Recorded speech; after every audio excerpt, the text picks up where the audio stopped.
सीमा 5वीं कक्षा में पढ़ती थी। पढ़ने लिखने में बहुत कमजोर थी। बस उसकी एक ही विशेषता थी कि वह दिखने में सुंदर थी, इसलिए सब उसकी सुंदरता की तारीफ करते थे। सीमा को इस बात का घमंड हो गया और वह ऐसी लड़कियों से नफरत करने लगी जो सुंदरता में कुछ कम थी। उसे सबसे अधिक वंदना से नफरत थी, क्योंकि उसका रंग कुछ काला था। वो हमेशा उसे काली बिल्ली कहकर चिढ़ाती थी, लेकिन वंदना का स्वभाव इतना अच्छा था कि वो उसे कभी कुछ न कहती। वंदना बड़ी भोली भाली लड़की थी, पढ़ने लिखने में बड़ी होशियार थी। सभी अध्यापिकाएं उसे बहुत प्यार करती थी।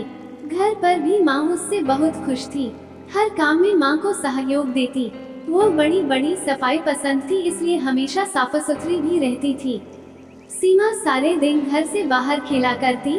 अर्धवार्षिक परीक्षा निकट आ गई, लेकिन उसे तो किसी बात की चिंता नहीं थी। एक दिन सीमा सवेरे अपने घर से बाहर निकली। उसके पापा नई गेंद लाए थे, इसलिए वह बहुत खुश थी। वह सीधी अपनी एक सहेली दिव्या के घर गई। दिव्या उस समय अपने घर की सफाई करने में मदद कर रही थी। सीमा को देखते ही वह बोली, आओ सीमा। दिव्या, चलो बाहर खेलने के लिए चलते हैं। नहीं सीमा, मुझे तो अभी बहुत काम करना है। फिर सवेरे सवेरे पढ़ने का समय होता है।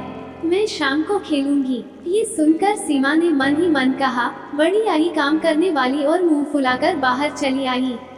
इसके बाद वह अपनी दूसरी सहेली रीता के यहाँ गई और नई गेंद दिखाते हुए बोली, रीता, क्या तुम मेरे साथ चलेगी?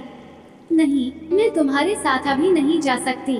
मुझे अभी पढ़ाई करनी है, घर का काम करना है। ये सुनकर वह चुपचाप बिना कुछ कहे गुस्से से बाहर चली गई।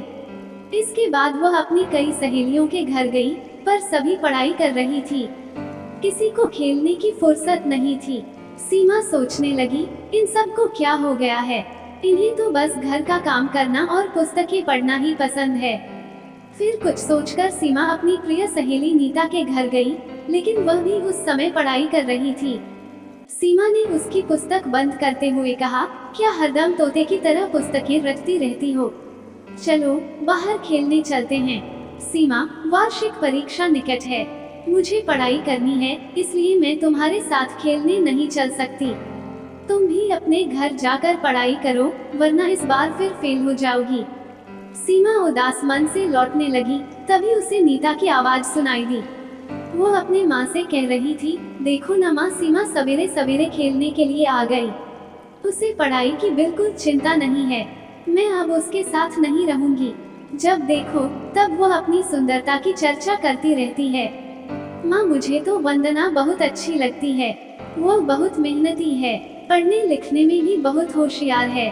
बस उसका रंग ही थोड़ा सा काला है। ये सीमा तो उस बेचारी को काली बिल्ली कहकर चिढ़ाती रहती है। ये सुनकर उसकी माँ बोली, नीता, सुंदरता रंग से नहीं, गुणों से होती है। अच्छे गुण ही वंदना की सुंदरता है।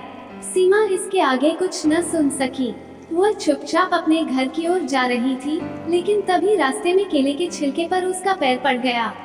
वो फिसल गई। वंदना अपने घर के बाहर खड़ी थी। उसने सीमा को गिरते देखा तो तुरंत दोनों हाथ पकड़कर उसे बड़े प्यार से उठाया। ये देखकर सीमा की आंखें भर आईं। वो मन ही मन सोच रही थी कि वो वंदना से कितनी नफरत करती है, लेकिन वंदना के मन में उसके लिए कितना प्यार है।